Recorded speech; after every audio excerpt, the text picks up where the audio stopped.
Agora estamos no passado de Zenos. O Zenos já fez parte de um grupo de aventureiros de alto nível, tipo topzera mesmo. Mas um dia o líder da equipe, o tal do Aston, joga uma moeda de ouro na cara dele só pra lembrar que ele é pobre e manda o cara vazar do grupo. Disse que o Zenos era um peso morto e que o time ia ser melhor sem ele. Só que o Zenos sabia que ele era o único segurando aquela bagunça toda junto. Mas o Aston nem quis saber. Falou que só colocou o Zenos no grupo para servir de escudo humano, já que ninguém ia ligar se ele morresse no meio de uma batalha. Agora que o grupo ficou forte, o Zenos tentou argumentar, dizendo que eles só estavam vivos por causa dele, que curava geral toda vez que o Aston fazia alguma burrada. Mas o Aston meteu o louco, falou que aquelas habilidades de cura que o Zenos aprendeu por conta própria eram um lixo e que qualquer outro curandeiro faria melhor. Enquanto isso, num beco qualquer, 2 traficantes de escravos estavam tentando amarrar uma elfa chamada Lely para vender depois. A mulher até avisa o parceiro para ir com calma e não machucar a garota, porque elfo é raro e quanto mais inteira ela tiver, mais grana vão tirar. O cara já tinha prendido ela no chão, mas a Lely não ia se entregar fácil. Mandou um chutão nas partes baixas do cara e enquanto ele gritava de dor, ela saiu correndo. Ela até podia ter conseguido fugir, mas o maluco puxou um arco e acertou uma flechada no tornozelo dela. A Lely caiu no chão, sem conseguir mais correr. O cara alcançou ela de novo, mas quando tentou segurar, ela mordeu a mão dele com tanta força que até o cachorro da rua sentiu pena. O cara teve que esfaquear ela para se soltar. Nessa hora, o Zenos estava passando pelo beco e viu a Lely toda ensanguentada no chão. Perguntou pros dois se tinham sido eles. Os caras mandaram ele cair fora, falando que a escravidão era legalizada ali, que a Lely era propriedade deles, podiam fazer o que quisessem. Zenos sabia que os dois estavam certos, então legalmente ele não podia fazer nada. Mas aí teve uma ideia. Disse que queria comprar a Lely. Ofereceu as moedas de ouro que o Aston jogou nele. Normalmente os caras iam rir da cara dele, porque uma elfa vale bem mais que isso. Mas como ela já estava quase morrendo, aceitaram a grana e deram no pé. Depois que os caras vazaram, o Zenos foi ver se a Lely ainda estava viva. Ela já estava tipo, pode me deixar aqui, já era, mas ele falou que ela não ia morrer não. Quando ela olhou para a ferida, ficou em choque que já estava 100% curada. Agradeceu ele e ainda pediu desculpa por ele ter gastado ouro com ela. Mas o Zenos nem queria ficar com aquelas moedas mesmo, só lembrava do Aston e dava raiva. Aí ele perguntou se ela tinha onde ir, mas, sendo escrava e tudo mais, óbvio que não tinha. E ela também estava morrendo de fome. Então o Zenos falou que ia arranjar comida e roupa para ela primeiro. Levou ela num boteco ali perto e no caminho ainda comprou umas roupas novas. A Lely estava mó feliz comendo tudo que ele comprou, mas achou estranho que ele não pediu nada para ele. Zenos mandou um tô sem fome, mas na real é que tava lisão, torrado. Tinha gastado tudo com ela. E agora que foi chutado do grupo Golden Phoenix, vai ter que arranjar trampo novo logo ou vai passar fome. Aí do nada, um cara entra no boteco meio cambaleando, com o braço todo zoado.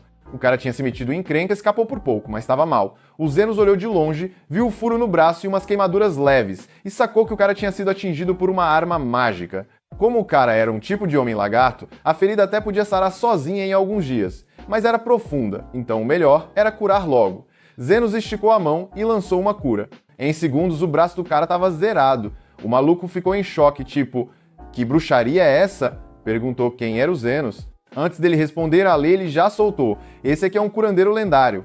O cara nunca tinha ouvido falar dele, mas ficou tão agradecido que deu umas moedas pra ele e prometeu espalhar o nome dele por aí. Zenos até achou estranho no começo, tipo, ué, tão me pagando, aí caiu a ficha. Curandeiros geralmente recebem por cura. Isso deu um estalo nele, e ele decidiu abrir uma clínica e virar curandeiro profissional. Mas aí tem um problema, ele é do subúrbio, das quebradas, e conseguir uma licença oficial ia ser tenso.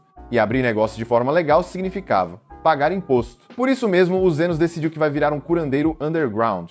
Só na informalidade. Lily não faz a menor ideia do que o Zenos está falando, mas se ele vai abrir uma clínica, ela quer ajudar. Zenos até pensa um pouco, porque abrir clínica sem licença é ilegal, né? E ele não sabe se é certo arrastar uma garotinha inocente para isso. Mas aí a Lily lembra a ele que ele comprou ela uns minutos atrás. Então, tecnicamente, ele é o mestre dela. E sendo assim, ela tem que seguir ele, mesmo que ele quebre todas as leis do reino.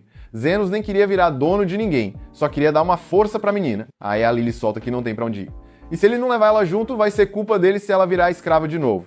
No fim das contas, ele aceita. E ela jura que vai servir ele com cada pedacinho do corpo dela, mas ele rapidinho pede pra ela parar com essa vibe estranha que tá esquisito. Enfim, já que ele vai abrir a tal clínica, ele precisa resolver o problema número 1, tá sem casa. Então ele leva a Lily pra uma parte abandonada da cidade, procurando um cantinho pra morar, Lily pergunta por que ele quer morar num lugar tão caído e ele explica que precisa ficar escondido, senão a Associação Real vai descobrir que ele tá tocando clínica clandestina. E convenhamos, com o tanto que esse lugar é sinistro, o preço tá ótimo pro bolso dele, ou seja, de graça. Lily até entende, mas fica bolada, porque sabe que monstros bizarros costumam viver nesses cantos. Depois de andar um pouco, eles acham uma casa ainda inteira, sem teto furado nem parede caindo. Zenos fica até animado achando que deu sorte, só que a Lily, na hora que vê o lugar, já empalidece, parece casa mal assombrada de livro de terror. E se tiver um espectro lá dentro, Zenos nem sabe o que é isso, então ela explica. É tipo um bicho fantasma cabuloso que transforma a galera em espírito com um toquinho. Eles entram, mas tá escuro que só. Lily acende uma magia de luz. Zenos fica até de cara, não sabia que ela mandava magia, mas ela diz que é só umas magiquinhas básicas, nada demais. Com o lugar iluminado, dá pra ver que realmente tá tudo bem sinistro. Mas o Zenos segue otimista. O teto tá firme, as colunas estão de pé, então é perfeito pra abrir a clínica. Aí vem o problema real.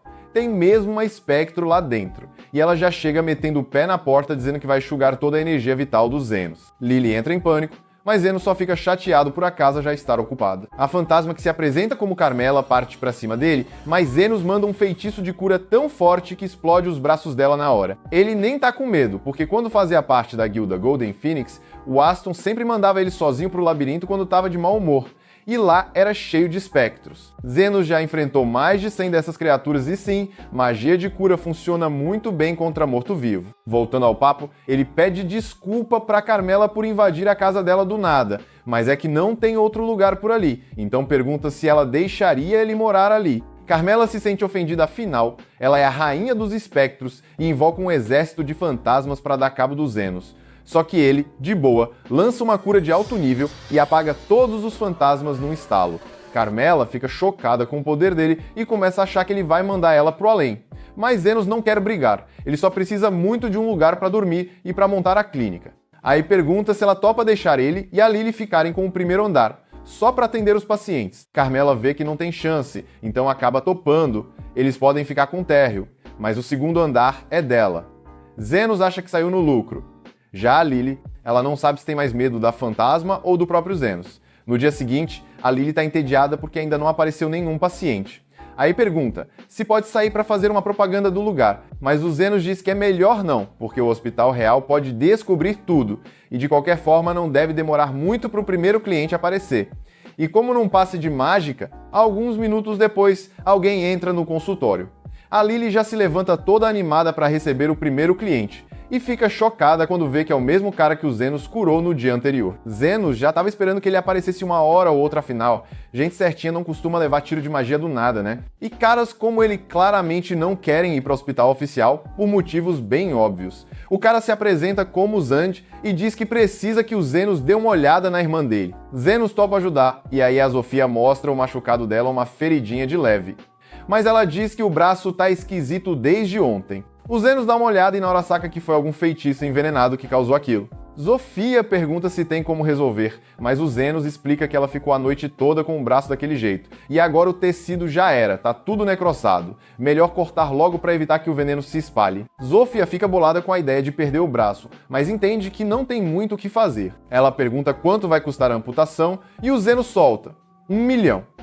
O Zand pira na hora, acha um absurdo cobrar isso só para arrancar um braço. Já queria partir pra porrada, mas a Zofia manda ele se acalmar e começa a negociar com o Zenos. Ela pergunta se ele tem mesmo coragem de cobrar tudo isso da famosa Zofia, o Tornado, que é nada mais nada menos que líder de uma das 3 gangues que mandam naquela área. Zenos já sabia quem ela era, mas não tá nem aí. Não trabalha de graça, ainda mais porque regenerar membro cansa pra caramba. A Zofia fica confusa, nunca ouviu falar de curandeiro que consegue regenerar braço. E o Zenos também fica bugado, porque ele achava que isso era normal. Como ele aprendeu tudo sozinho, nem sabe direito o que é padrão. Mas, enfim, ele pergunta se ela quer fazer mesmo o procedimento. Ela topa, ele bota ela na maca e começa a preparar o rolê. Cria um bisturi mágico com uma lâmina de magia condensada, super afiada e esterilizada, perfeita para cirurgia. Zofia fica meio desconfiada porque nunca viu nada assim, mas o Zenos garante que é seguro. Aí ele manda ver, usa magia de cura constante para anestesiar o braço, corta fora o pedaço podre e começa a regenerar um novinho em folha. Vai reconstruindo o braço da mina camada por camada até deixar melhor do que era. Zofia fica de boca aberta, agradece pra caramba e já nem reclama mais do preço. Inclusive fala que vai mandar os subordinados feridos dela direto pro Zenos. Se ele topar, Zenos diz que se pagarem certinho, ele não liga. Nos dias seguintes começa a chover paciente da facção dos Homens Lagarto. A Lily, toda atenciosa, prepara um chá para ele dar uma relaxada. Zenos agradece e pergunta por que ela fez 3 xícaras em vez de 2. A Lily responde que é uma para Carmela também, mas o Zenos não tem certeza se ela vai querer descer. Surpreendentemente, a Carmela adora chá. Enquanto estão ali de boa, a Lily pergunta por que os Homens Lagarto estão sempre chegando detonados. Zenos diz que, pelo que tá percebendo, tá rolando uma guerra de território entre as facções. E falando em facção, uma delas arrebenta a porta do consultório. Um grupo de lobisomens invade o lugar liderados pela Linga, que já chega falando que vai matar os Zenos. Ela tá tretando com os Homens Lagarto faz dias, mas por mais que arrebente eles sempre voltam curados, então ela resolveu cortar o mal pela raiz e eliminar o curandeiro. Zenos fala que nem trabalha pra facção dos lagartos e que queria evitar briga, mas a Linga já mandou os capangas atacarem. Só que com a magia defensiva dos Zenos, os ataques não fazem nem cócegas. Linga percebe que não vai ganhar na força bruta, então tenta destruir o consultório. Péssima ideia, porque o lugar ainda é a casa da Carmela. Quando os lobisomens veem a Carmela, entram em pânico afinal, ela é uma espectro, um bicho morto-vivo sinistrão que ninguém ali teria chance contra. Carmela tá pronta pra sugar a alma deles todinha de ódio. Mas o Zenos pede calma, fala que não quer ninguém morrendo no consultório dele, e aí ele manda a real. Se a Linga e os lobisomens toparem consertar o estrago que fizeram, ele deixa passar. E mais nada, é só isso. Comente o que achou e se quiser saber como essa história continua, não se esqueça de se inscrever no canal para ajudar a chegar aos 10 mil inscritos. Temos capítulos novos toda semana, eu sou Felipe Senpai e nos vemos na próxima.